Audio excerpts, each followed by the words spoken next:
So I understand you're an author. Yes. Okay, and what's the name of your book? It's called Experiences, A Church Affair. A Church Affair. Okay. Church Affair. So what's that about? Basically, I deal with the issue of infidelity in the church. Okay. Okay. So is it a biography or an autobiography, or are you speaking of another person? It's actually based on a circumstance that I had myself. I left the church that I had the affair with one of the married associate pastors. Okay. And as in my search to find another church home, I began to meet a lot of women who were either in that situation and didn't know how to get out of it, or they left the church and was just church hopping.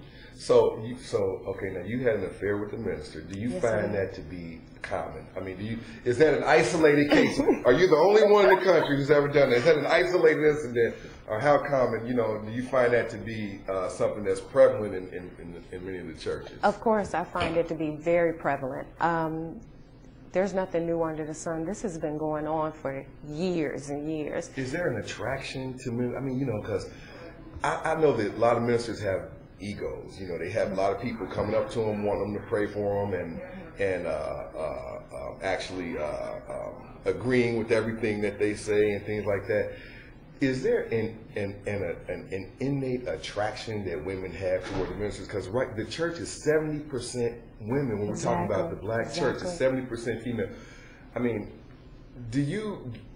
are women? I know women are aroused by men in uniforms. Okay, what about $1,000 suits? Okay, is there just an attraction for ministers? I mean, do they have an edge on the rest of us common people? Yes, actually they do. You made a good statement when you said that 70% of the church is women. And these women are women with issues. So naturally, when you go to the church, you're looking for some type of comfort, some type of advice. And naturally, that man in the pulpit is the man that's going to give you that counseling. Right. And so he's feeding your emotional need at that time. Okay. So. Now let me ask you this. This might sound crazy, but do women kind of live vicariously through Jesus and through a man, and see that pastor as? Because I mean, you can hit on some women and say, wait a minute, now Jesus is my man. I don't want. I mean, there are some things though that Jesus is not going to be able to provide for a woman. I agree with you on that. And so does the pastor become a substitute, so to speak? Do you see him as actually a man of God? Because some ministers can get ordained through the mail. You know what I'm saying? True. So that's true. Do you see this person as an actual representative of God? Do you see, or once you get them by themselves, they're just an average person? I mean, or you see them as holy men?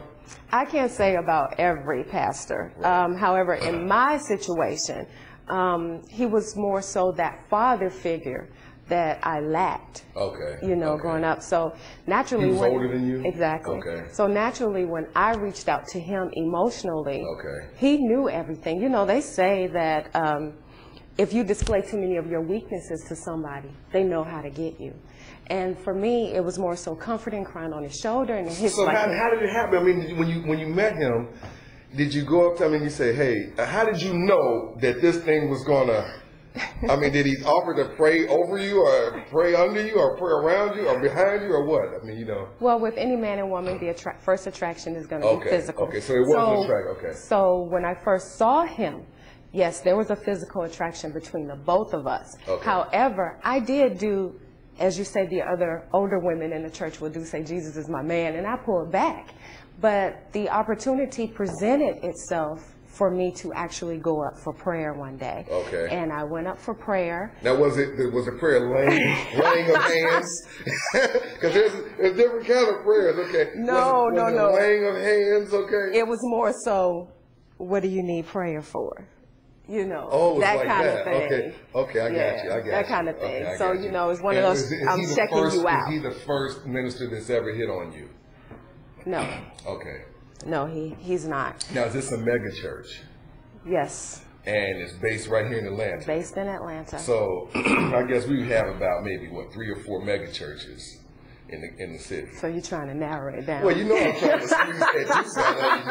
I saying, you know, this is not the National Enquirer or nothing like that, but you know, we need some juice now. You know what I mean? So, okay, let me ask you this: it's in Atlanta. It's a megachurch. Have you heard of any other megachurch preachers having affairs? I mean, some of your renowned preachers. Have you actually heard stories of them having affairs? Yes, it's so ironic that you say that because after I released the book, on the first release, about 2 weeks later, I started hearing stories left and right, getting emails left and right.